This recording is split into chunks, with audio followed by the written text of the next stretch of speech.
بسم اللہ الرحمن الرحیم۔ السلام علیکم ورحمۃ اللہ وبرکاتہ۔ آج کے اس لیکچر میں ہم روزے کی اہمیت، اس کے روحانی اور عملی فوائد اور اس کو صحیح طریقے سے ادا کرنے کے طریقوں کے بارے میں تفصیل سے بات کریں گے۔ روزہ صرف بھوک اور پیاس برداشت کرنے کا نام نہیں، بلکہ یہ اللہ تعالیٰ کے قریب ہونے، صبر سیکھنے اور اپنی روحانی تربیت کے لیے بہترین ذریعہ ہے۔ آئیں ہم اس موضوع کو مرحلہ وار سمجھیں۔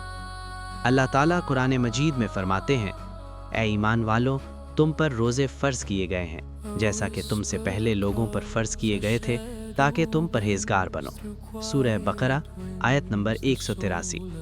روزہ ہمیں صرف جسمانی پابندی سکھاتا ہے، بلکہ یہ اخلاقی اور روحانی تربیت کا ذریعہ بھی ہے۔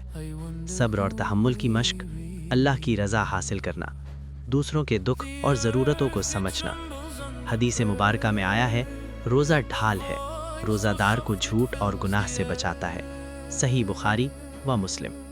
روزہ رکھنے سے دل نرم ہوتا ہے، نفسیات مضبوط ہوتی ہے اور روحانی سکون حاصل ہوتا ہے۔ روزہ رکھنے والے کو چند اہم باتوں کا خیال رکھنا ضروری ہے۔ 1. سحر اور افطار کے اوقات۔ سحر کے وقت کھانا کھانا اور افطار میں روزہ کھولنا۔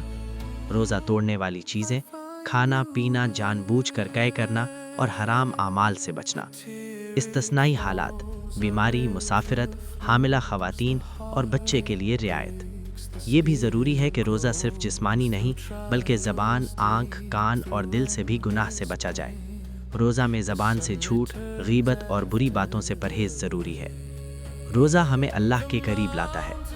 تقویٰ اور پرہیزگاری، ہم اللہ سے ڈرنا سیکھتے ہیں اور گناہ کم کرتے ہیں۔ صبر اور برداشت، روزہ انسان کو صبر، ضبط اور تحمل کی تربیت دیتا ہے۔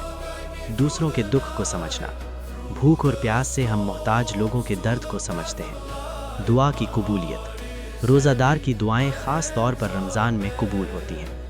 حدیث میں آیا ہے، جو شخص رمضان میں روزہ رکھے، اللہ تعالیٰ اس کے پچھلے گناہوں کو معاف فرمائے گا۔ صحیح بخاری۔ روزہ صرف عبادت نہیں بلکہ صحت مند زندگی کے لیے بھی اہم ہے۔ 1. سحر میں ہلکا اور متوازن کھانا کھائیں، افطار میں فوراً بھاری کھانا نہ کھائیں۔ پانی کا مناسب استعمال کریں، دن میں نماز، قرآن تلاوت اور دعا کے ساتھ روحانی ترقی کریں۔ روزے کے دوران زیادہ محنتی یا جسمانی کام کرنے والے افراد کو چاہیے کہ وہ توانائی کی صحیح تقسیم کریں اور آرام بھی کریں۔